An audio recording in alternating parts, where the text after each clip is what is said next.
एक दुकानदार जो है किताब को 20% का छूट पर बेचता है, 20% पर छूट पर बेचता है, तो 60% क्या करता है, लाभ कमाता है। तो इस टाइप के क्वेश्चन अगर हैं, छूट दे रहा है और लाभ भी कमा रहा है, तो इसके लिए फार्मूला जो था, इसका जो ट्रिक था क्या था, सीपी बटे एमपी बराबर छूट किस पर मिलता है, सीपी पर मिलता है कि एमपी पर मिलता है, एमपी पर मिलता है, तो एमपी ऊपर रख देंगे क्योंकि इसका क्रॉस कर देते हैं। याद करने का तरीका भी हमने बताया था, क्या होगा 100 माइनस जो छूट होगा कितना 20% छूट हो रहा है, ठीक। और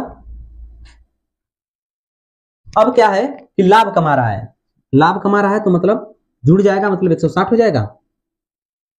चलिए 100 प्लस 20 है, 100 प्लस 20। अब क्या करेंगे, सीपी बटे एमपी बराबर क्या हो जाएगा 80 बटे 160, इसको काटेंगे मिलेगा 1/2।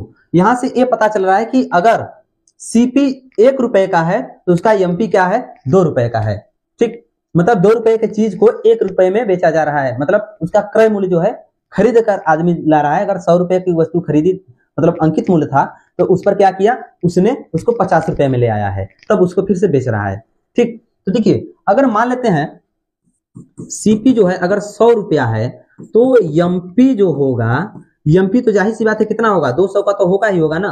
अब क्या कर रहा है कि यदि वह उसी किताब को 40% के छूट पर बेचता तो उसे नया लाभ प्रतिशत क्या होगा, ठीक ना।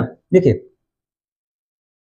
क्या कर रहा है कि इसी वस्तु को, मतलब ये जो इसका एमपी है, छूट इसी पर मिलेगा ना, इस पर क्या करता 40% छूट पर बेचता, 40% छूट पर मतलब 60% पर तो बेचता करता है, 40% छूट दे देता तो, ठीक। तो अब इसका क्या होता कि नया लाभ क्या होता, तो नया लाभ, इसके लिए हम लोग पहले विक्रय मूल्य निकाल लेते हैं। विक्रय मूल्य अगर निकालेंगे तो क्या मिलेगा, इसको काटेंगे मिलेगा 2, मिल जाएगा कितना 120। अब देखिए अब ये इसे 120 रुपए में बेचता, बात समझ रहे हैं, 200 रुपए की वस्तु को क्या करता 40% छूट देकर उसे 120 रुपए में क्या करता बेचता, तब उसे कितना लाभ होता भाई, खरीदा कितने का 100 रुपए का खरीदा है ना, क्रय मूल्य क्या है 100 रुपए है, 100 रुपए का खरीदा है, तो 100 रुपए का खरीद कर 120 में बेचेगा, मतलब कितना 20 रुपया फायदा हुआ भैया, और 100 रुपए पर, तो लीजिए आप लोगों को क्लिक कर दे रहे हैं, क्या मिलेगा 20%, 20% क्या मिलेगा, इससे लाभ मिलेगा। मेरे ख्याल से एक क्वेश्चन समझ में आ गया होगा।